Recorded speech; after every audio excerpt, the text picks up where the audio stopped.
रेखा मान्यसा नमस्कार माझा सद्गुरु रामदासा सह्याद्री गिरीचा विभाग विलसे मांधार शृंगावरी नामे सज्जन जो नृपेण सविना श्री उर्वशीचे तिरी साकेताधिपती कपी भगवती हे देव जाचे श्री तेथे रामदास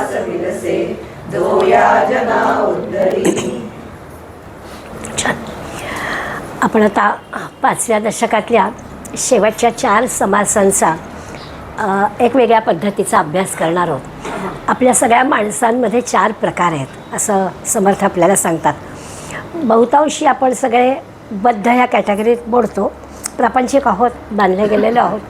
त्यामुळे मनात जरी किती असलं तरी या नरदेह मिळाला आहे याचं काहीतरी सार्थक करावं आणि हे असं बांधलेलं राहू नये, प्रपंचात गुंतू नये असं किती जरी संतांनी सांगितलं म्हणून आपण मान्य करत असलो तरी देखील आपण बद्ध आहोत. खूप मोठ्या संख्येनं माणसांचे जर 4 भाग पाडले तर खूप मोठी संख्या बद्धांची आहे. त्याच्या खालोखाल मुमुक्षूंची आहे की अशी इच्छा असणारी मंडळी असतात. म्हणजे आपण असं धरूया की बद्ध आणि मुमुक्षूच्या सीमेवर बरीच मंडळी असतात की त्यांना मुमुक्षूपण जे आहे की अरे हो मिळाला आहे नरदेह तर आपण मोक्षाकडे वाटचाल केली पाहिजे असं त्यांची इच्छा असते, मनात असतं.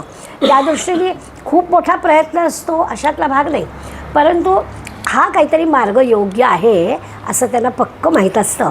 आणि म्हणून ते असं मी म्हटलं की सीमेवर असतात की ते प्रपंचातून बाहेर पडायला पाहत असतात आणि या मोक्षाकडे वाटचाल जी संतांच्या माध्यमातून आपल्याला जायचं आहे त्यांच्याकडे ते जात असतात. आपण आपल्याला धरूया की तुम्ही आम्ही आपण तसे आहोत की आपण त्या सीमेवर आहोत. म्हटलं तर आपण काका मराठे सांगायचे की संध्याकाळी मुलगा ऑफिसमधनं येतो, ऑफिसमधनं येणारा मुलगा आहे ना, मग त्याला ठेवा ना सगळं झाकून, तो खाईल त्याचं तो. नेमकं काका का होतं हो, आपलं पण तेव्हाच वेळ असते ना, माझं राहतंच बघा. आता काय करायचं ह्याला, मोठी मुलं आहेत ना, लहान नाही आहे ना, मग त्याला ठेवा सगळं झाकून, खाईल तो, आपण कशाला घरी राहायला आहे, किती काळजी घ्यायची. पण ते आपलं सुटत नाही असं होतं. तर त्याचं कारण हेच आहे की आपण बद्ध आहोत आणि मुमुक्षू म्हणून जी काही आपल्याला मोक्षाकडे वाटचाल करायची आहे त्या सीमेवर आहोत. 3रा आणि 4था प्रकार आहे तो स्वाभाविकच आपले बस की बात नाही असाच आहे, साधक आणि सिद्ध. साधक हा जो आहे त्याची अशी तीव्र साधना करणारा तो असला पाहिजे. त्या साधनेसाठी सारं काही बाजूला करता आलं पाहिजे. आपण सगळं झालं की मग साधक असं म्हणतो की प्रपंचातल्या सगळ्या गोष्टी होऊ देत मग बघूया असं आपण साधकाचा विचार करतो. त्यामुळे साधकाची जी कॅटेगरी आहे ती आपल्यापासून आणखीन दूर आहे असं म्हणायला हरकत नाही. आणि मग जो सिद्ध आहे म्हणजे संतच आहे तो तर काय आपण उंचीवरच त्याला पाहतो. अशा पद्धतीने या 4 प्रकारांचा अभ्यास आपल्याला करायचा आहे. आणि 4थ्या प्रकाराचा अभ्यास करेपर्यंत आपल्याला ती मौल्यवान गोष्ट पटली आहे आणि आपली वाटचाल आता त्या दिशेनं होणार आहे अशा प्रकारचा संकल्प पण मनात करायचा आहे. म्हणजे आज जरी आपण बद्धाचा अभ्यास करत असलो तरीसुद्धा 4थ्या समासापर्यंत म्हणजे 5व्या दशकातल्या 10व्या समासापर्यंत आपण अशा तयारीला लागायचं की नाही हां आता आम्ही सीमेवर नाही, आता आम्ही सिद्धापर्यंत जायच्या तयारीत आहोत. या दशकाची सगळीच रचना आहे ना ती आपल्या लक्षात येईल की सद्गुरूचं महात्म्य सुरुवातीलाच सांगितलं की किती महत्त्व आहे. सद्गुरू असल्याशिवाय या क्षेत्रामध्ये आपल्याला प्रगती करता येत नाही. निश्चय सद्गुरूचा सांगितला, त्याची लक्षणं सांगितली, शिष्याची लक्षणं सांगितली. शिष्याची लक्षणं सांगताना ती लक्षणं सगळी आपल्याला आत्मसात करता आली पाहिजेत यासाठी सांगितली. मग आपण नेमके कुठे कुठे कमी पडतो त्याचाही विचार केला. त्यामुळे ते सांगता आता आपल्याला ह्या 4 प्रकारांचा विचार करायचा आहे. बद्ध, मुमुक्षू, साधक, सिद्ध. या बद्धाचा असा आहे की समर्थ आपल्याला सांगणार आहेत की 5वा प्रकार नाहीच आहे. म्हणजे मी आता सीमेवर म्हटलं आपल्याला की आपण कसे आहोत, आपण सीमेवर आहोत, प्रापंचिक आहोत, प्रपंचात गुंतलेलो आहोत, पण इकडे जायची इच्छा जरूर आहे. तर तसं जे की आहे ती 5वी कॅटेगरी समर्थ म्हणतात नाहीच आहे, 4च. त्यामुळे समर्थाला की हे आपली सीमा भीमा काही मान्य नाही आहे, सीमेवर आहात असं. एक तर मुमुक्षू नाहीतर बद्ध. पण 5वा प्रकार समर्थ म्हणतात तुम्हाला तो नाही. तर आज आता जो आपण पहिला प्रकार बद्धाचा पाहणार आहोत. कशाने आपण बांधले गेलो आहे तर आपण वासनेने बांधले गेलो आहे. वासना आपल्या संपत नाहीत. ह्या वासना संपल्याशिवाय आपलं हे बद्धपण जाणारच नाही पूर्णपणानं. सगळ्या प्रकारची आपली इंद्रिय सगळी जर तपासली ना तर आपल्याला कळेल, मी नाही का साखर मागून घेते, ही वासनाच आहे तशी कॉफी का पिता येत नाही, साखर लागते. ही सगळी जी आहे ना ह्या वासना आहेत आपल्या, की जसं जे आहे तसं नाही आम्हाला चालत. डावी बाजू पाहिजे, उजवी बाजू पाहिजे, जेवणामध्ये जेवण झाल्यावर फळं पाहिजे, सगळं कसं आमचं व्यवस्थितच असलं पाहिजे. तिथे आम्ही काही बारीकशीसुद्धा गोष्ट बदल करायला तयार नाही. मी बोलले साहेब, शिवथरगळीमध्ये येताना मला असा प्रश्न विचारतात, आम्ही स्लीपर आणल्या तर चालतील का? आता तुम्ही शिवथरगळीत येत आहे ना, काढा ना चपला बाहेर, आणि तुम्हाला असूनही घरामध्ये स्लीपर घालायची सवय, पण इथे राहा ना 2 दिवस तशाच, काय बोलावं या गोष्टीला. तर असं जेव्हा घडतं ना तेव्हा असं वाटतं की अरे आपण किती वासनेने बांधलं. दिसायला अशा बारीक बारीक गोष्टी आहेत, पण आपल्याला हे लागतं, हे असंच हवं असतं, आणि ह्याच्यातला काहीही जरा देखील बदल आम्हाला चालत नाही, असे आपण बांधले गेलेले होते. अगदी दूरदर्शनमध्ये कोणती सिरियल चालू आहेत, कोणत्या चांगल्या आहेत, कोण कुठल्या ह्याच्यावर काम करतं, वर्तमानपत्रातल्या फ्रंट पेजवर काय आज बातमी आहे, किती किती गोष्टी आपल्याला काय करायचे आहेत. खरं म्हणजे काही का असे ना, ज्याला मुमुक्षूकडे वाटचाल करायचं ना त्याला ह्या सगळ्यातला आपला इंटरेस्ट काढून घ्यायला हवा, पण आपल्याला असतो. आणि आपल्याला असं वाटतं की हे माहिती पाहिजे, आपण 4 माणसात कमी पडू, अशी एक भीती आपल्या मनात असते की 4 माणसं गप्पा मारतायत आणि आपल्याला सांगताच येत नाही आहे. हो, दूरदर्शनाच्या गप्पा मारल्या तर मला काहीच माहीत नसतं, माझ्याकडे नाहीच आहे ना, त्यामुळे असं लगेच मनात येतं की अरे यांना जे एवढी माहिती आपल्याला काहीच नाही. 15-20 वर्षापूर्वी कुठला नट कुठल्या ह्याच्यामध्ये होता तशा आत्ता काहीच सांगता येण्यासारखी गोष्ट नसते, सगळं आपलं विस्मरणात जातं. हे तर आपल्याला माहिती आहे, तरी देखील कारण सगळ्या गोष्टी आम्हाला माहिती पाहिजे, आणि त्या माहिती नसेल तर आमच्यात काहीतरी कमतरता आहे अशी आम्ही स्वतःची भूमिका तयार केली असते. असे आपण वासनेत अडकतो. सगळी इंद्रिय आपल्याला त्याच्यात अडकवतात. काय पाहायचं काय नाही सगळं कळतं आपल्याला, काय ऐकायचं काय नाही, काय खायचं काय नाही, हे सगळं आपल्याला माहिती असलं तरीही आपण या वासनेमध्ये अडकतो, बांधले गेलेलो असतो. आणि म्हणून ज्यांची याच्यातून सुटण्याची इच्छा आहे त्यांच्यासाठी हे बद्धपण आपल्याला समजून घ्यायचं आहे की आपण कसे आपल्या चुका अधिक कळल्या तर मग आपण दुरुस्त करू ना. आत्ता आपल्याला ह्या चुका वाटतच नाही आहेत, त्यामुळे समर्थ आपल्याला थोडं कठोरपणानं या बद्धाच्या गोष्टी सांगणार आहेत की नुसती मनात इच्छा असून भागणार नाही. मुमुक्षूची इच्छा आहे असं मनात इच्छा ठेवून भागणार नाही, तशी आपल्याला कृती करता आली पाहिजे. त्याच्यासाठी लागणारा कठोर निर्णय आपल्याला घेता आला पाहिजे. तो घेतला तर एकेका वासनेतून आपण बाहेर पडू शकू, असा प्रयत्न आपल्या जारी राहायला पाहिजे. बरं होतं काय, करून करून भागले अशी आपली अवस्था. एवढ्या वयाला आता आपल्याला वाटतं की केलं पाहिजे, हे सगळं सभोवताली असतानाच आपल्याला वाटलं पाहिजे, तेव्हा आपल्या मनावरती कंट्रोल आपल्याला ठेवता आला पाहिजे. पण तसं होत नाही, त्यामुळे नुसती इच्छा असून भागणार नाही, त्या इच्छेप्रमाणे आपल्याला काम करावं लागेल, प्रयत्न करावे लागतील, स्वतःत बदल घडवून आणावा लागेल. आणि पुन्हा मागे पण येता येणार नाही. आपला बदल घडतो बरं का, नाही अशातला भाग नाही, पण माहोल बदलला की आपलं गडबड होते पुन्हा. नाही तर छान चाललेलं असतं आपलं जेव्हा चाललेलं असतं तेव्हा अगदी दिनक्रम छान सगळं असतं. पण जरी काही बदल झाला की सगळ्यात आधी चाट कोणाला द्यायची, पहाटेच्या साधनेला. मग आपल्याजवळ कारणं असतात, अहो ते झोपलेत ना तिथे, मग आज नको, उद्या जास्त वेळ. सगळ्यात पहिली गोष्ट काय तिथे त्याला आपण, त्यामुळे हे नाही चालणार.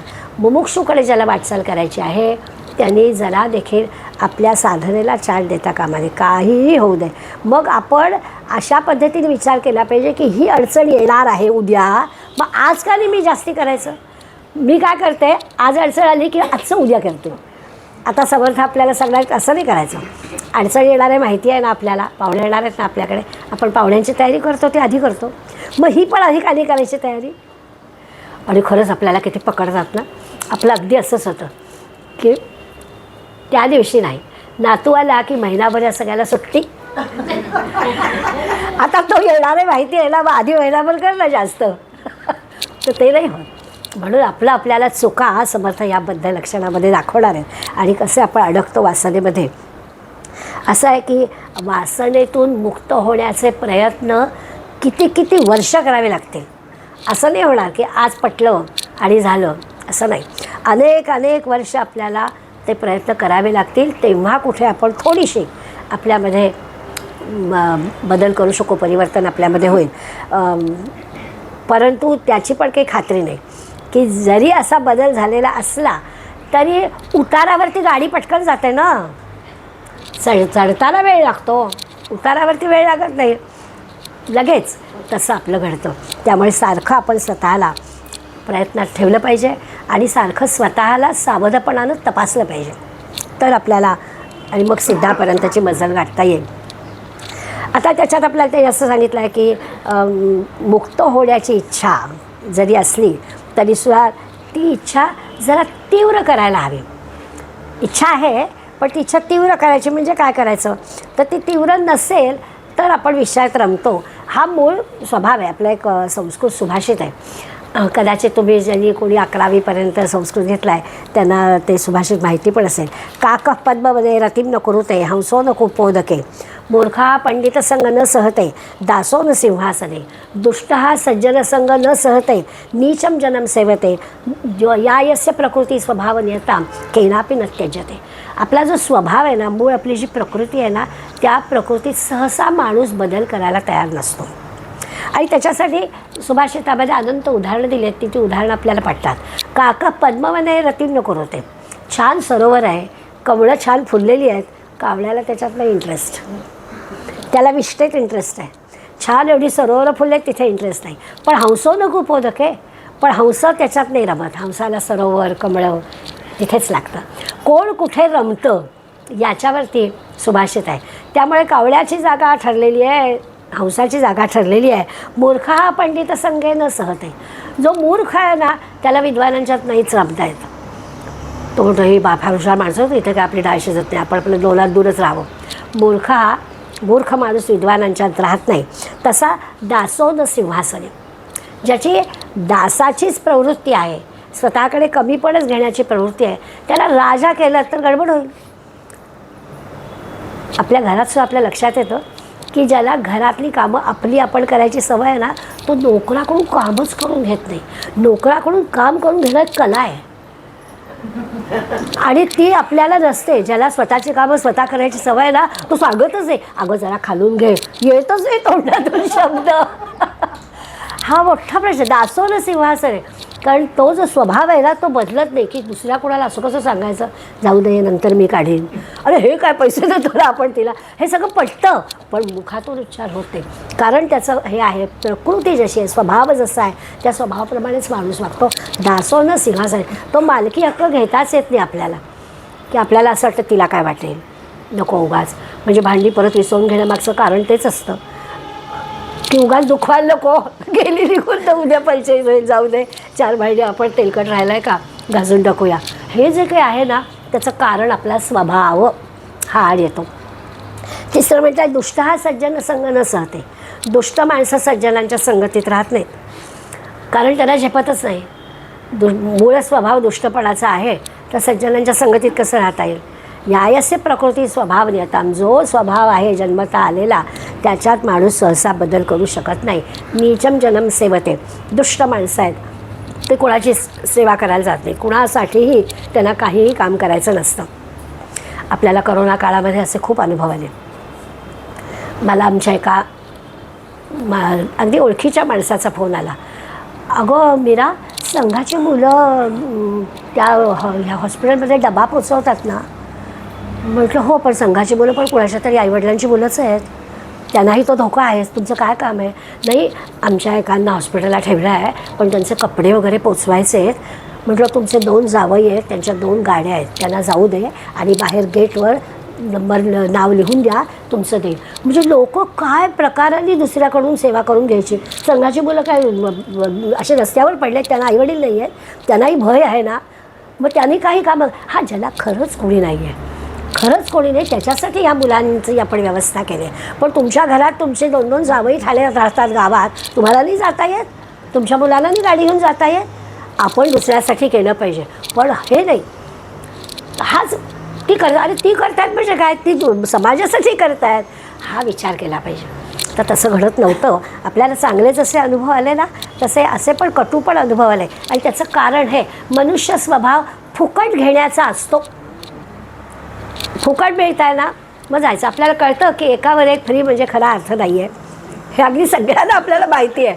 पण तरी पाय वळतातच की एकावर एक फ्री करायचं आहे काय, ती आधी किंमत वाढवलेली आहे सगळ्यांना माहिती आहे. पण तरी कारण जे जे काही सहज उपलब्ध आहे, जे जे फुकट आहे, तिकडे मनुष्य स्वभाव जातो. आणि म्हणून आपण बांधले गेलेलो, म्हणून आपल्याला बद्ध म्हटलेलं आहे समर्थाने. दुसरं समर्थ सांगतायत की हे जसं बांधलं गेलेलं आहे प्रपंचातल्या गोष्टींमध्ये किंवा स्वभावाच्या गोष्टींमध्ये, तसं एक महत्त्वाची गोष्ट की कांचन आणि कामिनी ह्यामध्ये माणूस बांधला गेलेला आहे. पैसा आणि स्त्री ह्या दोन गोष्टी माणसाला बांधून ठेवतात, वासनेमध्ये अडकवून ठेवतात. आणि जसं आपण धर्म अर्थ काम मोक्ष असे 4 पुरुषार्थ म्हणतो, त्यातला धर्म आणि मोक्ष बाजूला ठेवूया, पण अर्थ आणि काम हे जे 2 मधले पुरुषार्थ आहेत त्याच्यामध्येच माणूस अडकतो. धर्माने वागत नाही, मोक्षाकडे जायचा प्रश्नच नाही. अर्थ आणि काम या दोनामध्ये पैसा पाहिजे आणि कामना सगळ्या पुऱ्या झाल्या पाहिजेत, ह्या 2 गोष्टीमध्ये माणूस अतिशय अडकतो. मग अशा माणसाला कुठलं आलं आहे भक्ती, ज्ञान, वैराग्य, विवेक हे सगळे शब्द दूरच राहतात. बद्ध माणूस जो आहे त्याच्यापासून हे सगळे शब्द दूर राहतात. त्याच्या अंतःकरणामध्ये भाव नसतो अशातला भाग नाही, परंतु अधिक गोष्ट ह्या कामना पूर्ण करण्याकडे जातो, कल त्याचा तिकडे असतो. म्हणून मग मौज मजा वासना, मी गमतीनं नेहमी सांगते उदाहरण, म्हणजे आपल्या बाबतीत घडतं ना म्हणून सांगायची वेळ येते की अगदी 4 वाजता ज्ञानेश्वरीचा वर्ग असतो, तयार झालेलं असतं आणि फोन येतो, अगो मला ना गडकरीची 2 तिकीटं मिळाले, आत्ता 4:30ला नाटक आहे, चल ना. मग मी काय करते, ओके, मैत्रिणीला नाही दुखवायचं, हे काय मला नंतर ऐकता येईल, हल्ली असतं रेकॉर्डिंग करून ठेवतात लोक, आणि मग मी तिकडे जाते. कारण त्याचं असं आहे की मी ही अशी वासनेत गुंतणारीच आहे. ह्याच गोष्टी मला मौज मजा करमणूक इझिली जे अवेलेबल आहे तेच आपल्याला हवं असतं. आपला नेहमीचा अनुभव आहे, गीतेचा अध्याय पाठ करायला कष्ट आहेत. आज एखादा श्लोक पाठ केला, उद्या दुसरा केला तर पहिला आठवत नाही, अशी सगळ्यांची आपल्या परिस्थिती आहे. खूप प्रयत्न करावे लागतात, सारखा त्याचा ध्यास घ्यावा लागतो, तेव्हा कुठे आपल्याला चांगल्या गोष्टी आपल्या मुखोद्गत होतात. पण काहीही प्रयत्न केलेले नाहीत तरी टायटल सॉन्ग येतं, सगळ्यांना येतं. काही केलेत प्रयत्न, काय नाही. त्यामुळे जे असं इझी अवेलेबल आहे ना ते आपल्याला हवं असतं. आणि म्हणून आपल्याला आपण बद्ध म्हणतो आहे की आपण कसं होते असं याच्यात बांधले गेलं. ज्या गोष्टी चांगल्या आहेत त्या आम्हाला नको असतात. ते सुनील दादा एक उदाहरण द्यायचे, म्हणे एक मासे विकणाऱ्या कोळणी होत्या आणि मासे विकायला बाजारात गेल्या होत्या, पण दिवस लहान होता, लक्षात आलं नाही, सगळे मासे विकून जाईपर्यंत काळोख पडला. आणि आता अगदी वस्तीपर्यंत जाणं आज कठीण जाणार. बरं, खेडेगावातनं काही सोयी नसतात, रस्त्यावर काही दिवे नाहीत, जवळ काही नाही, तर आता रात्र आपल्याला कुठेतरी काढावी लागणार. पण ठीक आहे, जाता येईल तेवढं जाऊया म्हणून आपल्या घराकडे निघाल्या. पण आता खरंचच पुढला रस्ता दिसेना. मग तिथे एक माळी होता, शेत होतं फुलांचं, त्याची पडवी होती, तिथे लाईट दिसला, कंदील दिसला. मग म्हणाले आपण ह्याला विचारूया की तुझ्या पडवीत आम्ही झोपतो. आणि म्हणून त्याला विचारायला गेल्या आणि म्हणाला झोपा ना, काही हरकत नाही, झोपा. आणि मग त्यांनी आपल्या पथारी पसरली, पण झोप येईना. सगळं सुगंधी वातावरण, एवढी फुलं तिथे फुललेली, दुसऱ्या दिवशी त्याचा बाजारामध्ये माल जाणार म्हणून तयारी केलेली, याला झोप येईना. ती रिकामी टोपली डोक्यावर घेतली, मग त्याला शांत झोप लागली. आता ह्याला काय करावं, कारण त्याच गोष्टीमध्ये तीच वासना, तीच इच्छा, तेच चांगलं वाटतं. काय चांगलं वाटावं आणि काय वाईट वाटावं, एवढे फुलांचे भरलेले त्याचे टोपले आहेत, त्या सुगंधात ही महिमा. म्हणून चांगल्या गोष्टीमध्ये रमणं ही फार मोठी अवघड गोष्ट आहे. आपण चांगल्या गोष्टीत का रमत नाही. सगळीजणं सकाळी मला ह्या इथे राहणारी मंडळी आहेत ना, ती सगळी मला सांगतात बरं का, त्या समोरच्या सांगतात शेजार, किती छान वाटतं हो तुमच्याकडे काहीतरी कार्यक्रम बुधवार शुक्रवार, आम्ही अगदी वाट बघतो. एखाद्या बुधवारी सुट्टी, शुक्रवारी सुट्टी झाली आणि आपण दिसलो नाही तर लगेच मला विचार, आज तुमच्याकडे नव्हता का वर्ग. मग मी त्यांना हल्ली सांगायला लागले की अहो तुम्ही असं लक्ष नका ठेवू, आत या. हे बाहेरून लक्ष देत आहेत. तर त्याचं कारण आहे, आत्ता नोकरी आहे हो, कामावर जायचं असतं. म्हणजे बरोबर आहे, त्याच्याबद्दल तक्रार नाही आहे, पण लोकांचं लक्ष असतं चांगलं काय वाईट काय हे कळतं, पण तरी चांगल्याकडे जायची इच्छा होत नाही. काय चांगलं आहे हे कळतं, परंतु तिथे जावं अशी मनाची तयारी नसते, असं होतं. आता नोकरी करणारी मंडळी येतात की धावाधाव करून आपल्याकडे आणि जातात की, तर ज्याला कळलेलं असतं की अरे थोडासा आपल्याला ॲडजस्टमेंट लागेल करायला, पण ती केली तर आपल्याला आवडेल अशा ठिकाणी आपण जाणार आहोत, असं होतं. त्यामुळे बद्धाजवळ जे हे षड्रिपू आहेत ना, ते षड्रिपू आपल्याला पुढं जाऊच देत नाही, तिथेच अडकवतात. अशी गडबड आपली होते. काम, क्रोध, लोभ, मोह, मद, मत्सर, अहंकार, अभिमान ह्या सगळ्या गोष्टी आपल्याकडे वस्तीलाच आहेत आणि त्याच्यातून आपली सुटकाच नाही आहे.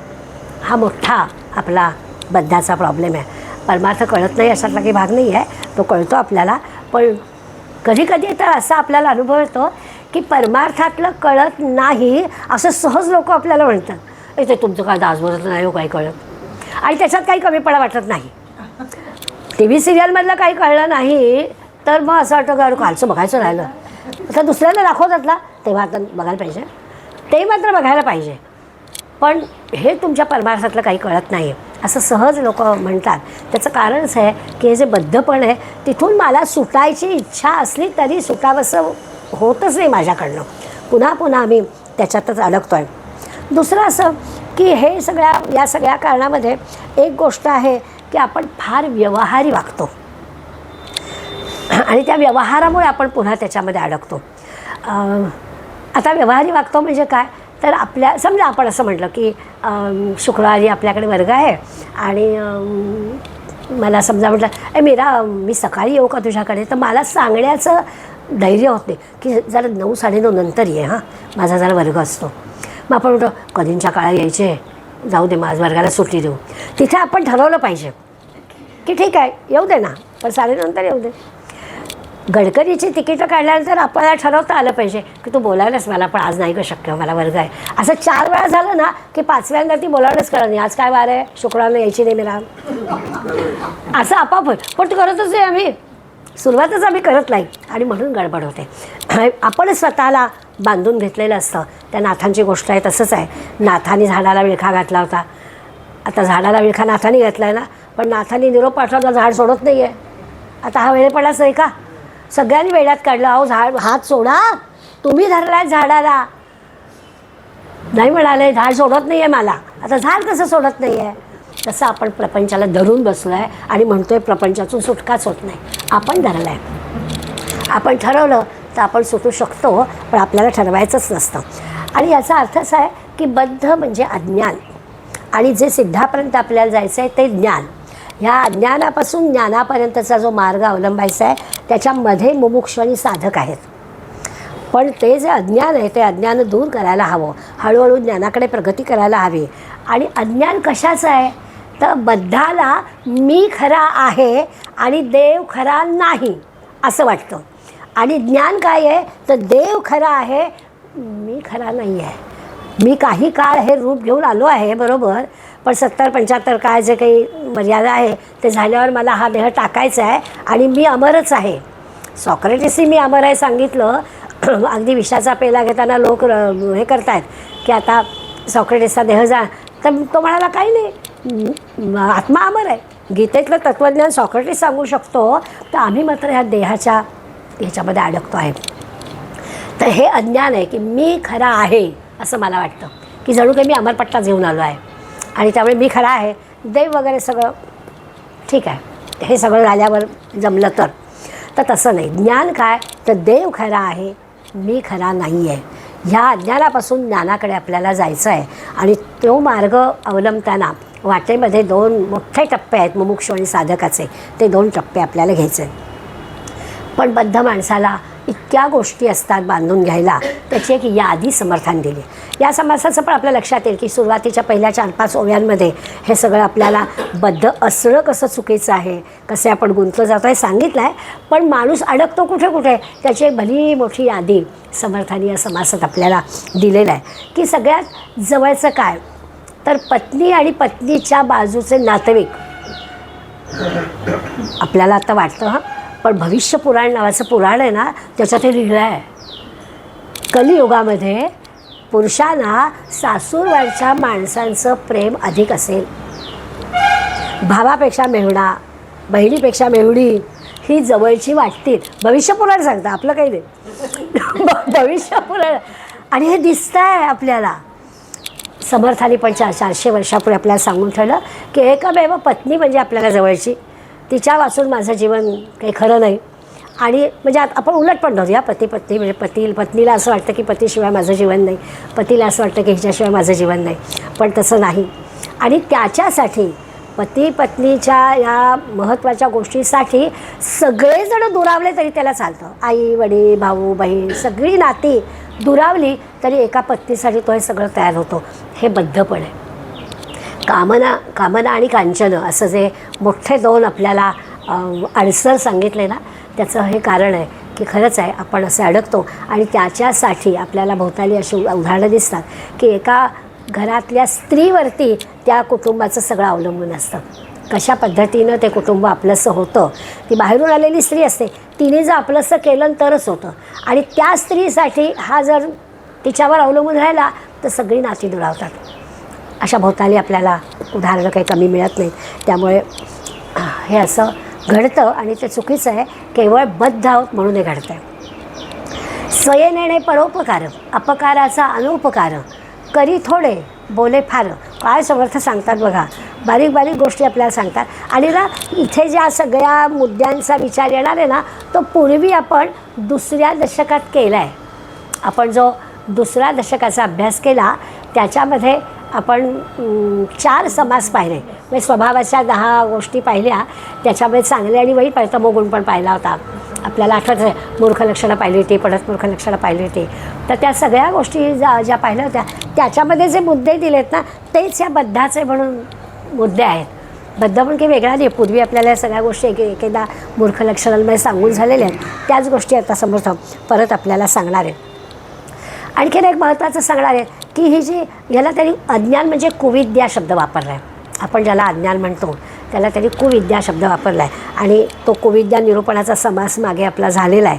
त्याच्यामध्ये त्यांनी 2-2 जोड्या दिल्या होत्या. तुम्हाला आठवण फक्त करून देते त्याच्यात की आपल्याला शिरायची आवश्यकता नाही, कारण त्याचा अभ्यास आपला झालेला आहे की 2 दुर्गुण जर एकत्र आले तर गडबड होते. 2 वाईट गोष्टी एकत्र आल्या तर गडबड होते. ते म्हणतात रोगी, मग ठीक आहे आपली तब्येत नाही आहे बरी, आणि कुकर्मी, औषधं न घ्याई असूनी व्यथा. याला समर्थाने स्वाभाविकच कुविद्या असं म्हटलेलं आहे. अरे नाही आहे ना बरं, मग औषध घे ना. औषध न घेता मला वाटेल बरं असं नको म्हणू, कारण ते दुखणं वाढेल. त्यामुळे समर्थाने रोगी पण आहे आणि कुकर्मी पण आहे, औषध पण घ्यायचं नाही आणि रोग पण आहे, मग तो रोग बळवणारच. त्यामुळे अशा जोड्या समर्थाने खूप साऱ्या दिल्या. आपण त्या सगळ्या पाहिल्या होत्या की आळशी पण आहे आणि खादाड पण आहे. आणि मग तेव्हा आपण गंमतशीर म्हणून एक प्रसंग पाहिला होता की एक माणूस नोकरी शोधायला एका कंपनीत जातो, कारखान्यात जातो आणि मग इंटरव्ह्यू होतो. आणि मग तो जो कारखानदार म्हणतो ना त्याला सगळ्याला तो हो म्हणतो. पगार यस तुम्ही म्हणाल तो, काम एवढे तास, रात्री पण यायला लागेल, हो चालेल, सगळ्याला हो म्हणतो, काही तक्रारच नाही त्याची.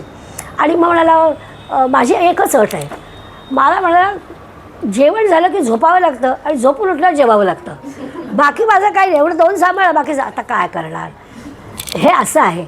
तर अशी जी बद्ध माणसं आहेत ती बाहेरच पडू शकत नाहीत या सगळ्यातून, ती अशीच राहतात. आणि समर्थ आपल्याला या 2-2 जोड्या कशा घातक आपल्याला असतात ते आपल्याला सांगतात. की एखादा दुर्गुण असेल तर तो दुरुस्त करता येतो. की बाबा पहाटे नाही मला उठवत, मी रात्री जागू शकतो कितीही वेळ, पण सकाळी तुम्ही नका मला सांगू. हळूहळू बदल करता येईल. की रात्री 12ला झोपायची 11ला झोपूया, सकाळी 6ला उठायच्या ऐवजी 5ला उठूया. हळूहळू जर का सगळे संत आपल्याला सांगतात की ती पहाटेची जी वेळ आहे ना तीच योग्य आहे. नाही कोणी आपल्याला सांगितलं की रात्री 12 वाजता जपाला बसा, आहे कुठेही कोणी लिहिलेलं आहे नाही, पहाटेचीच वेळ आहे तीच आपल्याला सांगितलेली आहे. मग ती जर मला येत नसेल तर मी माझ्यात बदल करता. तर एखादा दुर्गुण असेल किंवा एखादी चुकीची सवय आपल्याला असेल तर ती आपल्याला हळूहळू प्रयत्नपूर्वक बदलता येते. पण काही वेळा असं होतं की थोडंसं सुखासीन मिळालं ना की आपल्या चांगल्या सवयी असतात त्या पण मोडतात. एक गोसाव्याची गोष्ट सांगतात. राजाची पालखी चालली होती, हत्ती घोडे मोठी मिरवणूक चाललेली होती आणि झाडाखाली एक बैरागी बसला होता गोसावी. छानपैकी ऊन खात बसलेला होता. काही त्याला कोणाची पडली नाही, मिरवणूक गेली तरी आपल्याला जरा वाजलं की आपण लगेच बघायला जातो काय चाललं आहे. त्याला काही पडली होती, तो शांत गोसावी झाडाखाली बसलेला होता. पण त्याला असं वाटलं की माझ्याजवळ जी शक्ती आहे ती शक्ती या सगळ्या मिरवणुकीतल्या लोकांना दिसली पाहिजे.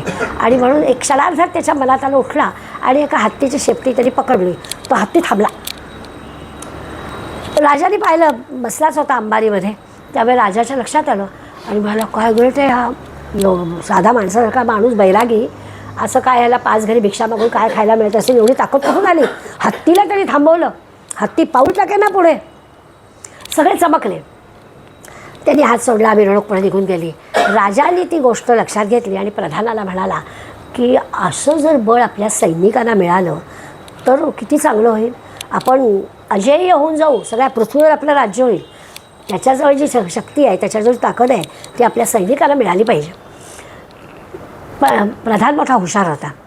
प्रधान म्हणाला की ही शरीराची ताकद नाही आहे, ही त्याची मनाची ताकद आहे. त्याची जी साधना आहे त्या साधनेची ही ताकद आहे. पण तुम्हाला बघायचं आहे का, दाखवू का मी ही ताकद संपवून. हुशार आहे प्रधान. त्याला तुम्हाला वाटतं आहे तसं नाही आहे.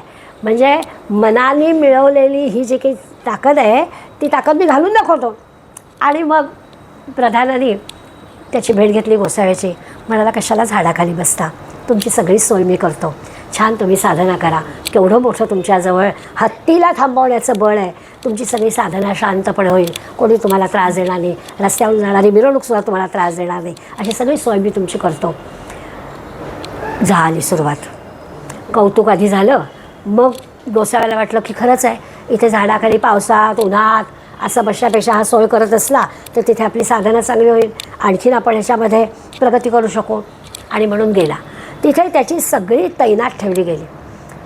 अगदी सकाळी ड्रायफ्रूट्स, नंतर काय फ्रेश फ्रूट, जेवायला उत्तम, झोपायला गाद्या गिरद्या, AC BC सगळी उत्तम सोय ठेवली गेली. 8, 15, 20 दिवस, महिनाभर या सगळ्याची सवय झाली. साधना करतो एकीकडे, पण या सगळ्याची सवय झाली. एक दिवस प्रधानाने हळूहळू काही गोष्टी कमी करायला सुरुवात केली. कदा अन्न खायला दिलं, याला राग आला. रोज जे काही असतं त्याच्यात बदल कसा झाला. हे नाही अन्न मी खाणार. कामक्रोधापासून ज्यांनी स्वतःला जिंकलं होतं त्याला क्रोध आला. मग प्रधानने हे चुकलं, काहीतरी चुकीचं झालं, उद्यापासून व्यवस्थित पुन्हा होईल. पुन्हा 4-8 दिवस सगळं त्याला द्यायचं. पुन्हा एक दिवस काहीतरी गडबड करायची की पुन्हा त्याला राग आणवायचा. आणि मग एक दिवस गोसाव्याच्या मनात आलं की हे जे काही असं होत आहे ना, याचं कारण आहे की आपण आपल्याजवळ असणारी शक्ती याला दाखवून द्यायला पाहिजे. जेव्हा आपण दाखवली तेव्हा ते सरळ आले होते. आता हे परत असं का वागत आहे. पुन्हा एकदा आपण हा उद्योग करूया, म्हणजे त्यांना कळेल आपलं महत्त्व, आपलं मोठेपण. आणि मग एकदा त्यांनी संधी पाहिली. आणि राजाची अशीच पुन्हा मिरवणूक जेव्हा पूर्वी पद्धत होती. आता आपल्याकडे नेते आपल्या भेटीला म्हणून केवढं असतं. आणि ते काय आपल्या भेटील काय नाही, ते आपलं भाषण करतात बाहेर आणि आपल्याला वाटतं की आपल्याला काय भेटायला येत नाही. पण पूर्वी तसं नव्हतं. राजा खरोखरच प्रजाजनांमध्ये भेटीला जायचा आणि कुठे कुठे काय काय चाललं आहे, कधी कधी तर तो वेश पालटूनसुद्धा जायचा. त्यामुळे पूर्वीच्या काळी राजा भेटीला येणं हे सहज घडत होतं. तशा त्या मिरवणुकीमध्ये या गोसाव्याने ठरवलं की आता पुन्हा एकदा आपली जी काही ताकद आहे ही दाखवायची. आणि त्या दिवशी तो गेला मिरवणुकीमध्ये. आणि मिरवणूक ऐन चांगली चौकात आलेली असताना त्यांनी हत्तीची शेपूट धरली. मात्र हत्तीने असं काही त्याला ओढून नेलं की तो फरफटला. मग प्रधानाने राजा सांगितलं, पाहिलं.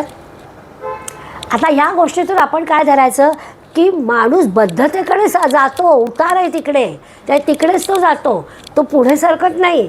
मुमुक्षुकडे जाण्यासाठी माझं जे चाललं आहे ते बरोबर चाललं आहे. मला तुझ्या सगळ्या सुखसोयी नकोत असं का नाही म्हणाला हा.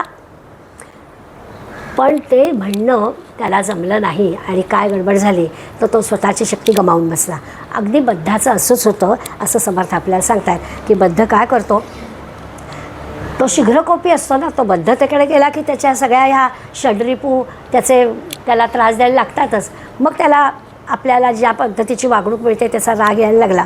तोपर्यंत तो रागलोभाच्या पलीकडे गेला होता. काही का जाईना मिरवणूक, काय पडलं आहे, मला काही नको आहे. राजा जवळ आला तरी तो म्हणायचा, राजा जरा बाजूला हो, माझं मी उन्हात बसलो आहे. म्हणजे राजाकडून काही मागायचंच नव्हतं ना, त्यामुळे काही प्रश्नच आला नाही. पण आता तसं नाही. तसं आपल्या लक्षात येईल की याला बद्ध माणसाला चांगल्या गोष्टी आवडतच नाही. चांगल्या गोष्टीवर तो रमतच नाही. मग आपल्याला आपली तपासणी केली पाहिजे की आपण चांगल्या गोष्टीत रमतो आहे ना, गडबड होत नाही आहे ना, हे आपल्याला तपासलं पाहिजे. सत्कर्मामध्ये हा रमत नाही. कुठेतरी चांगलं काम चाललेलं आहे, तर त्या चांगल्या कामाला आपण मदतीला जावं, त्याच्यात तो रमत नाही. तिथेसुद्धा पु ल देशपांडे म्हणतात तसं, फोटोला मधी, कामाला कधी मधी, खायला आधी, फोटोला मधी आणि कामाला कधी मधी.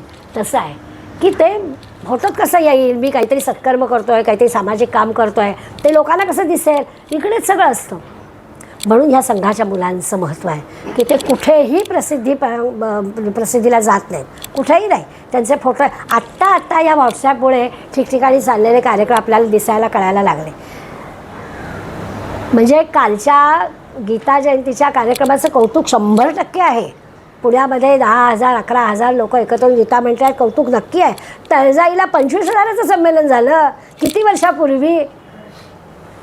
म्हणजे संघवाल्यांना काही अशक्य नाही आहे.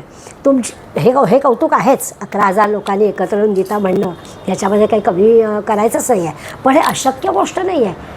25,000 स्वयंसेवक स्वतःच्या पैशाने, स्वतःच्या पैशाने 25,000 लोक तळजाईला आले होते. गरीबातला गरीब असला तरी तो त्याची वर्गणी स्वतःच भरवली होते. संघामध्ये हे फार मोठी महत्त्वाची गोष्ट आहे की ते आपलं जे 3 दिवसाचं शुल्क आहे ते आपण भरायचं आहे, ते कुणाकडून नाही घ्यायचं आहे, आपण भरायचं आहे. तर अशा पद्धतीनं माणूस हा कसा पक्का बांधला जातो आणि मग ते मिंधेपण येतं. आपण जर दुसऱ्याकडून असं काही घेतलं ना तर त्याचं मिंधेपण आपल्याला येतं. इथे ते बद्ध माणसाला मिंधेपण, जो पुढे वाटचाल करतो तो कोणाचा मिंधा होत नाही, कोणाच्या मदतीची त्याला गरज नसते. त्याला माहीत असतं की आपण नेमकं ताटपणानं कुठे उभे आहोत आणि ते त्याला जमलं पाहिजे. काही जी मंडळी असतात ना ती असा बारकाईनं विचार करतात. एक उदाहरण देणार आहे की सत्कर्मामध्ये आपण रमतो, काही गोष्टी आपण ज्या सहज करतो त्याच्यात ती चुकीचं असतं असं आपल्याला वाटत नाही. भाऊसाहेब उमदीकर, आपण नाव ऐकलं असेल, उमदी गाव छोटं खेडेगाव आहे, तिथे भाऊसाहेब उमदीकर होते. त्यांचे निंबर्गीकर महाराज हे गुरु होते आणि ह्या गुरुशिष्यांच्या जोडीमध्ये ह्या अगदी खेड्यात राहायचे. त्यामुळे खेड्यातल्या लोकांना मदत व्हावी म्हणून हे काय करायचे, शहरात येतील तेव्हा स्टेशनरी जी असते ना, अगदी आंतरदेशीय पत्र, पोस्टकार्ड किंवा स्टेशनरीच्या सगळ्या गोष्टी, पेनं, पेन्सिली, छोट्या छोट्या ज्या बारीकशा गोष्टीसाठी शहरात जाणं या खेडेगावातल्या लोकांना लागू नये यासाठी म्हणून ते हा माल आणायचा आहे शहरातून आणि मग त्या आपल्या उमदी गावामध्ये ते अगदी कमी फायदा घेऊ ना, म्हणजे अगदीच ₹1 पेन असेल तर ₹1.05 एवढाच तो फायदा घ्यायचा. का तर आपण आणतो तर इथे त्यांना आयतं मिळतं. आता हे ते काही गैर करत होते असं त्यांना किंवा इतरांना सुद्धा वाटलं नाही. घेणाऱ्यांना असं वाटलं की आपल्याला घर बसल्या इथे मिळते ना वस्तू, 5 पैसे घेऊ दे ना त्यांना जास्त, पण अगदी कमीत कमी प्रॉफिट घेऊन हे भाऊसाहेब त्या वस्तू विकायचे. पण एक दिवस असं झालं, सत्शिष्याचं आपण विचार करतो आहे एक दिवस असं झालं की त्याला खरूच झाली. त्या काळामध्ये किती औषधं जरी खर्चवर असली तरी तो एक जरी कोण राहिला तरी त्याचं परत दुसऱ्या दिवशी हात भरतात. खूप 6 महिने झाले त्यांचे, ती खरूच काही बरी होत नव्हती आणि ते विचार करत होते की मी काय चुकीचं वागलो आहे, मी काय चुकीचं वागलो आहे. हे जे की औषधं घेऊनसुद्धा माझं दुखणं बरं होत नाही, मी काहीतरी चुकीचं वागलो आहे, मी काहीतरी चुकीचं वागलो आहे. आणि मग स्वतःचं परीक्षण करायला लागले आणि मग एक क्षणात त्यांना असं वाटलं की हे नाही, मला 5 पैसे सुद्धा जास्त घेता कामा नाहीत असं त्यांना वाटलं. आणि लगेचच्या महिन्यामध्ये त्यांनी सामान आणलं आणि जेवढ्याला त्यांनी माल घेतला तेवढ्यालाच त्यांनी विकला. 1 नया पैसा सुद्धा जास्त घेतला नाही. हळूहळू महिन्याभरामध्ये त्यांचे हात कोरडे झाले आणि मग ते आपल्या गुरूंना निंबर्कीकर महाराजांना भेटले आणि त्यांनी ही सगळी गोष्ट महाराजांना सांगितली. सत्शिष्य जो असतो ना तो सगळं सद्गुरूंना सांगतो आणि आपली जी झालेली चूक आहे ती कुठेतरी व्यक्त करायला हवी ना, आणि त्याचा फायदा त्याचं हे कळलं म्हणून सगळं निंबर्गीकर महाराजांना त्यांनी सांगितलं. महाराज एकच वाक्य, तुला कळलं ना, छान झालं. आता हे महाराजांनी जरी सांगितलं असतं आधी की तू हे चुकीचं करतो आहे, मी काय चुकीचं करतो आहे, 2-5 पैसे जास्त घेणं ह्याच्यात चूक काहीच नाही आहे, कारण मला आणायला जायला लागतंच आहे ना, असं मी म्हटलं असतं. पण आपण जेव्हा सत्कर्म करतो, आपण जेव्हा सेवा करतो त्यावेळेला त्याच्यातून मला काहीतरी मिळेल हा भाव असता कामा नाही. बद्धाचा असतो, बद्धाचा हा भाव असतो की ह्याच्यातून मला काय मिळणार आहे, मी एवढे कष्ट करणार, मला नको 4 पैसे मिळायला, निदान माझी तरी स्टेशनरी सुटली पाहिजे. आणि ह्याच्यात आपल्याला काही गैरच वाटत नाही कारण आपण बद्ध असतो. पण ज्याला सत्कर्म करायचा आहे, ज्याला दुसऱ्यासाठी काहीतरी करायचं आहे, ज्याला सेवा म्हणून काहीतरी करायचं आहे, त्याच्या बदल्यात मला काहीतरी मिळावं, हा भाव फक्त बद्धाच असतो. मुमुक्षूकडे जाण्याचा हा भाव नसतो. किती बारीक बारीक विचार या सगळ्या मंडळींनी आपल्यासाठी केला आहे ते आपल्याला कळेल. आणि खरं आहे, हे असं मुमुक्षूपण येणं किंवा मगाशी म्हटलं तसं अज्ञानाकडून ज्ञानाकडे, बद्धाकडून मोक्षाकडे जायला वाटेमध्ये आपल्याला जे 2 टप्पे गाठायचे आहेत, ह्या सगळ्या गोष्टी फार ना मौल्यवान आहेत. आणि ज्या गोष्टी मौल्यवान असतात त्या मिळवणं कठीण असतं. रत्न समुद्राच्या तळाशी असतात, खरे मोती असतात ते समुद्राच्या तळाशी असतात, ते मिळवणं कठीण असतं.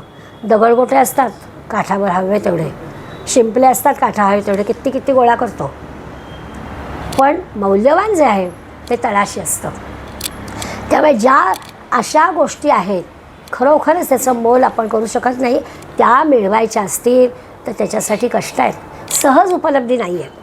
बद्धाचं मुमुक्षू होणं हे वाटतं तितकं सोपं नाही आहे. पुन्हा घसरण होण्याचा धोका फार आहे. म्हणून आपल्याला पुन्हा पुन्हा ते सांगतायत की या पद्धतीने जे आपण गेलो, आपल्याला तपासायला मात्र पाहिजे, त्याशिवाय आपल्याला हे कळणार नाही. दिसायला आपल्याला हा समाज छोटा आहे. पहिल्या 5 ओव्यांमध्ये मी मगाशी म्हटलं तसं की ही जी सगळी सृष्टी आहे, चर अचर दोन्ही, फक्त जिवंत मंडळींसाठी नाही तर सगळ्या ह्या चर अचरांनी भरलेली ही सृष्टी आहे. आणि खूप मोठी, म्हणजे माणसांचाच फक्त विचार केला तर माणसांची संख्या खूप मोठी आहे. आणि त्या खूप मोठ्या संख्येमध्ये बद्धांची संख्या अधिक आहे. आणि त्यामुळे त्यांचा विचार संतांना करावा लागतो. समर्थ का करतात?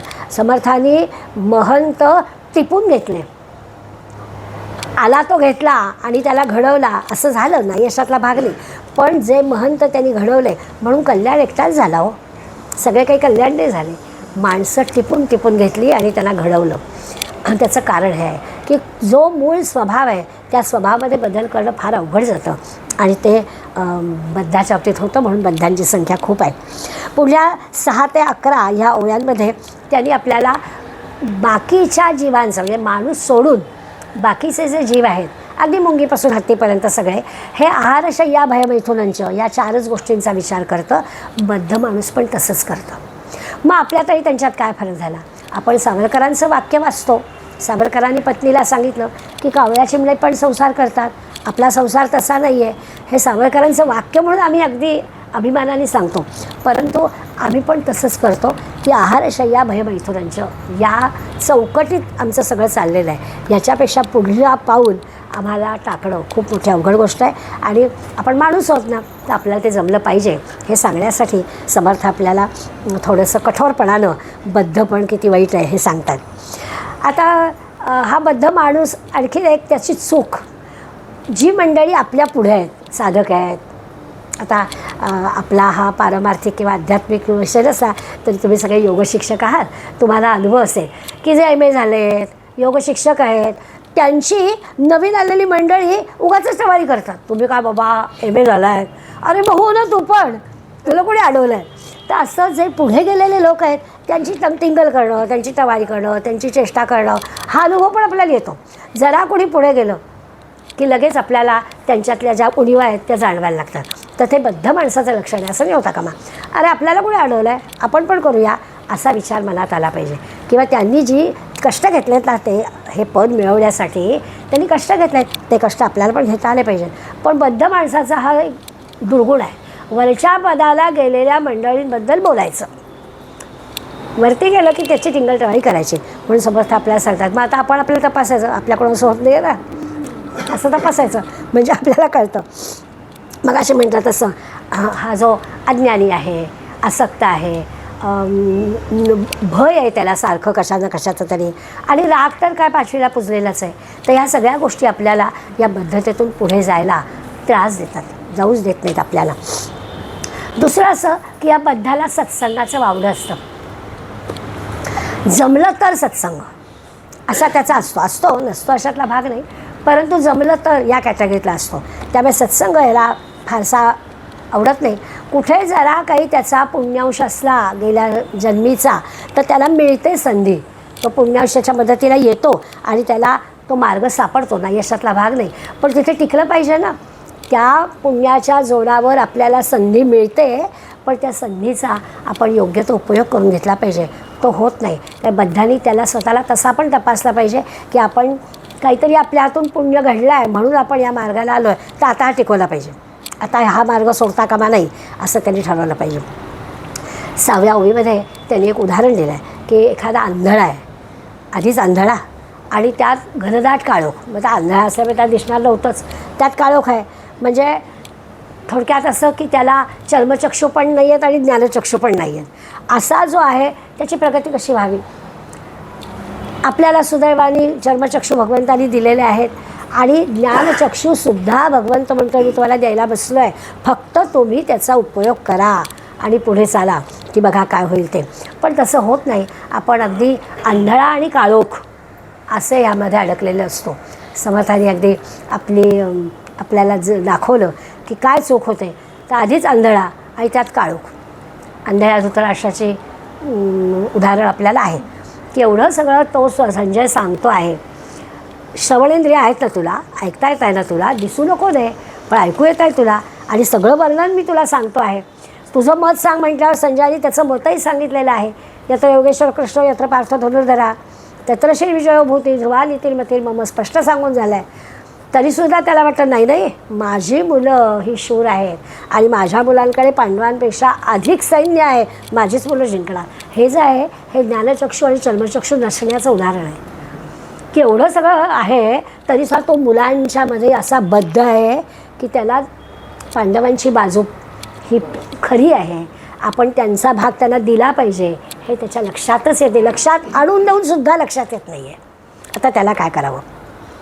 पुढल्या 12 ते 17 ओव्यांमध्ये कशाचं अज्ञान आपल्याला असतं त्याची एक यादी समर्थाने आपल्याला दिली आणि आपलं हित कशात आहे, ज्ञान कसं होईल, त्या हिताच्या गोष्टी केल्या तर त्याचं पण आपल्याला भान समर्थाने या भागामध्ये आणून दिलेलं आहे. आपल्याजवळ कोणते कोणते अवगुण असतात, म्हणजे नेमकं काय आपल्यात चुकतं त्याच्यात त्यांनी यादी देताना त्या काळातल्या गोष्टींची दिली आहे की तीर्थ नाही, व्रत नाही, दान नाही असं. आता आपल्या सगळ्या थोड्या या बाबतीतल्या गोष्टी बदललेत, स्वाभाविक आहे. काळानुरूप त्याच्यात बदल होणं स्वाभाविक आहे. कुलधर्म कुळाचार त्या काळामध्ये जे घरोघरी होत असत ते आजकाल आपल्याला होत नाही. त्याचं आपण जे वेगळं रूप केलं आहे त्या वेगळ्या रूपाचा आपण विचार केला पाहिजे. म्हणजे हे सगळं झूट आहे असं नाही आहे. आपल्याकडे पूर्वी श्राद्ध पक्ष व्हायचे, अगदी सगळ्या घरात व्हायचे. आता आपण सगळी नोकरी करणारी आणि ह्याची मंडळी असल्यामुळे आपल्याकडे श्राद्ध पक्ष होत नाहीत. काही प्रसंग आला किंवा आपल्याला कोणीतरी सांगतं की नाही हो ते तुमचे हे असं झालं आहे ना, त्या पितरांना गती नाही, मग अमुक करा, तमुक करा, आणि मग आपल्याला नाईलाज असतो म्हणजे आपण काहीतरी करतो. मग याच्यात आपण काहीतरी बदल करता येईल का, करायचं आहे. पण आपल्याकडे अवेलेबल काय आहे. समजा आपल्याला गुरुजी अवेलेबल नाही, आपल्याला वेळ अवेलेबल नाही, म्हणजे हे जेव्हा आपण वाचतो ना त्याच्यातूनच आपण मार्ग काढतो.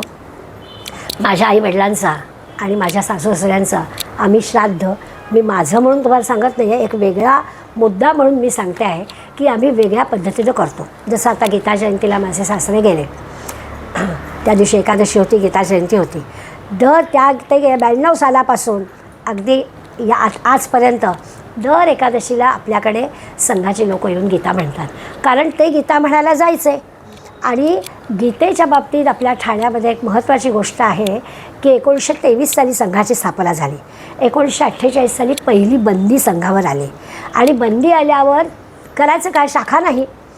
आणि मग काहीतरी वेगळ्या कारणांनी लोकांनी एकत्र यावं म्हणून गीता सुरू केली की शाखा नाही पण एकादशीला येऊन गीता म्हणायची.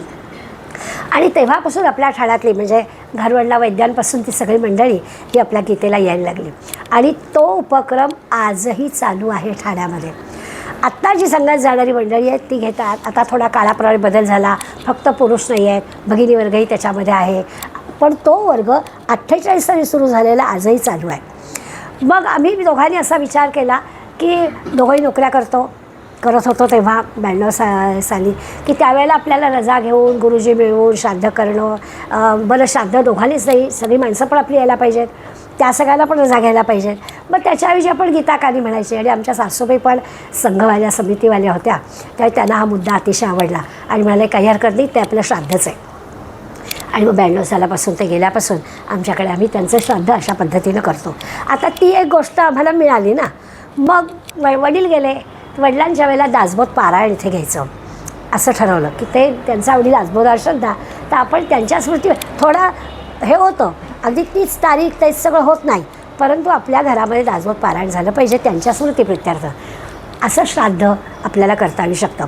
सासूबाई समितीत जायच्या, म्हणून त्यांच्या श्राद्धाच्या दिवशी आपल्या घरात समिती घेतो आपण. समितीच्या बायकांना बोलवायचं, शाखा लावतात त्या बायका इथे, आणि छानपैकी समितीमध्ये जे तासभर चालतो तो सगळा उपक्रम त्या इथे घेतात. आणि वर्षातून एकदा आपल्या घरी समितीची शाखा भरते. आणि गजानन महाराजांची आई माझी पोथी नित्याने वाचायची, म्हणून महाराजांचं गीतेचं गजानन विजयचं पारायण दरवर्षी आपण इथे करतो. तर अशा हे श्राद्धाचे आम्ही आमचे दोघांनी लावून घेतलेले प्रकार आहेत. समर्थ आपल्याला ही जी यादी सांगतात की लोक तीर्थ नाही, व्रत नाही, दान नाही, तर आता लक्षात असं येतं की काळाप्रमाणे या सगळ्यामध्ये बदल केला पाहिजे. अगदी बरोबर आहे. आता बघा सगळे इव्हेंट राहिलेले आहेत. म्हणजे आता मला 22 तारखेला सहस्त्रचंद्रदर्शनाच्या कार्यक्रमात जायचं आहे, हॉल बुक केलेला आहे, लोकांना जेव्हा खायला बोलवलं आहे, कॉन्ट्रॅक्ट दिलेलं आहे, पण माझ्या एका जिचा कार्यक्रम आहे त्याच्या धाकट्या बहिणीने मला फोन केला की मीरा, अगं हे नुसता इव्हेंट होईल, लोक तिच्याबद्दल काहीतरी छान छान कविता करतील, गाणी म्हणतील, गोष्टी सांगतील, प्रसंग सांगतील आणि जेवू आपण, पण सहस्त्रचंद्रदर्शन म्हणजे काय हे जरा सांग बाई. मग मी काल अतुल गांडलकडे गेले होते, म्हटलं आता मला सगळं शिकू दे की ह्याच्या मागे काय आहे शास्त्र, एवढं पौर्णिमेला का महत्त्व, सहस्त्रचंद्रदर्शन आहे ना, चंद्राकडून आपल्याला नेमकं काय असतं, त्यानिमित्ताने अभ्यास होतो. आणि पुढल्या पिढीला नाहीतर इव्हेंट येणार आहेत अमेरिकेतनं तिची मुलं कार्यक्रमाला, सगळं होणार आहे, पण काय पुस्तक तयार होणार आहे, त्या पुस्तकामध्ये आईच्या सगळ्या आयुष्यभरामध्ये आईने केलेल्या चांगल्या गोष्टी त्याच्यामध्ये लोकांनी लिहून पाठवले आहेत, कोणी काय काय कवितांपासून सगळं होणार आहे. पण ह्या इव्हेंटच्या मागे सहस्त्रचंद्रदर्शन म्हणजे काय हे कधीतरी कोणीतरी आपण समजून घ्यायला हवं, कधी ते महत्त्वाचं आहे. तर समर्थ आपल्याला याच्यातून सांगतात की काय होतं की आपण ते जुनं पण नाही आणि नवं पण नाही असं करून ह्या इव्हेंटकडे पाहतो. आता किती छानपैकी मुंज होते ना, लाखो रुपये मुंजीसाठी खर्च होतात, पण त्या बिचाऱ्या मुलाला काही म्हणजे काही त्याच्यात इंटरेस्ट नसतो, काही इंटरेस्ट नसतं, हे तर आपण पाहतोच आहोत. तर त्याच्या मागचं कारण तेच आहे, ज्या वडिलांनी मुलाला गायत्री मंत्र कानात सांगायचा असतो मुंजीच्या दिवशी, तो गायत्री मंत्र वडिलांनी सिद्ध करायचा असतो. आणि सिद्ध करणं म्हणजे त्याच्या आधी 2 वर्ष तो नित्याने म्हणणं, ते वडिलांनी केलं असेल तर ते वडील आपल्या मुलाला गायत्री मंत्र कानात देऊ शकतील, त्याचा इफेक्ट होईल. याला पण शिकायचा असतो आधी, आणि मग मुलाला सांगणार, काय होणार त्याचा उपयोग, असं आपल्याकडे झालेलं आहे. म्हणून समर्थ जे आपल्याला सांगतायत ना की हे सगळं चांगला शब्द नाही वापरला, टार्गटपणाच्या गोष्टी आहेत असं सांगितलं आहे की ह्या नाही करू. आपण सगळे बद्ध असणं म्हणजे अवगुणांचा स्वामी असणं आहे असं ते सांगतात आपल्याला. मी म्हटलं नेहमी की समर्थात कठोर कोणी बोलत नाही, फार कठोर बोलतात, कारण त्याचे कडक शिस्तीचे शिक्षक आहेत, त्यामुळे एक घाव 2 तुकडे नाहीच त्याला चालत, असं म्हणून त्यांनी दुर्गुणांचा स्वामी असं आपल्याला म्हटलं आहे. दुर्गुणांचा डोंगर आपल्याजवळ आहे असं त्यांनी सांगितलं. सगळं जे काही आपल्या जीवनामध्ये सर्वोच्च स्थान आहे तर ह्या सगळ्या अशा इव्हेंट असणाऱ्या गोष्टीमध्ये आहे. दिसलं पाहिजे, बस असलं पाहिजे असं नाही, दिसलं पाहिजे, एवढाच त्याचा अर्थ. आणि मग असा जो बद्ध आहे, हा बद्ध खरं म्हणजे सतत काळजीने ग्रासलेला असतो, कारण तो ठरवतो तसं होतं की नाही याची काळजी त्याला असते. ज्याला जे घडतं आहे ते छानच आहे याची खात्री असते, त्याला काळजीच नसते, पण या बद्धाला पक्की काळजी असते. आणि अशा काळजीमध्ये तो अस्वस्थ असतो, उद्विग्न झालेला असतो. आणि म्हणून समर्थ आपल्याला सांगतायत की देहे परमार्थी लावले तरीच याचे सार्थक झाले, नाही तरी ते व्यर्थच गेले, नाना आघाते मृत्यूपंथे. येऊ आणि जाऊ काही होणार नाही जर परमार्थाकडे वाटचाल झाली तर. आता ती वाटचाल आपली सुरू, आपण सीमेवर आहोत ना, तर आपली मुमुक्षुकडे वाटचाल झाली आहे, तर आता पुढला समाज जो आहे तो आपल्याला मुमुक्षुचा बघायचा आहे, तो आपण बुधवारी बघू. तव स्मरण संतत स्फुरणदाय आम्हा घडो, त्वदीय गुणकीर्तन ध्वनिसुरम्य करणी पडो, स्वदेश हितरक्षणा विनदुजी कथा नावडो, तुझ्या समय्या मुची तनुही देशकारी पडो. जय जय रघुवीर समर्थ।